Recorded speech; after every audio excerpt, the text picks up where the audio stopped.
আরে কেকে কি দিচ্ছে? মনে হয় ঘি দিচ্ছে। চলেন, আমার ছেলে তৈরি হয়ে গেছে মনে হয়। আরে দুর্গেশ, কেক হাতে কেন রেখেছো? এখানে রেখে দাও। আরে বেটা যা, প্রতিবেশীদের ডেকে নিয়ে আয়। আরে আঙ্কেল চলো, আজকে আমার জন্মদিন। আজকে তোমার জন্মদিন? শুভ জন্মদিন বেটা, চলো। মা, আমি ডেকে এনেছি। নাম বেটি।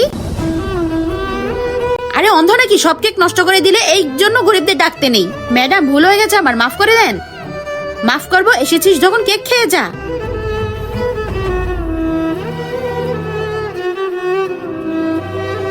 আরে ওর কি হলো? বেহুশ হয়ে গেল কেন? কিন্তু তার আগে তুমি যদি চাও তোমার মা জান্নাতে যাক, তাহলে ভিডিওটিতে লাইক করে চ্যানেলটি সাবস্ক্রাইব করে দাও। আর যদি চাও জাহান্নামে যাক, তাহলে কিছুই করতে হবে না, আর কমেন্টে মা লিখে যাও। আরে ভাই সাহেব ওঠো, কি হলো তোমার? আরে বেটা, ও বেহুশ হয়ে গেল কেন? আরে বাবা, আমি ওর মুখে কেক দিয়েছি আর ও বেহুশ হয়ে গেছে। খাওয়ার পরে বেহুশ হয়ে গেছে। বেটা, আমি তোমার গার্ডকে দেখেছিলাম, কেকে কিছু মিশাচ্ছিল, এই জন্য ওই সিকিউরিটি গার্ড চলে গেল। আরে ভাই সাহেব ওঠো। আরে সরি ম্যাডাম, আমার জন্য আপনার পার্টি নষ্ট হয়ে গেল। আরে ভাই সাহেব, আপনি সরি বলবেন না, আপনার জন্য আমার পুরো পরিবার বেঁচে গেছে।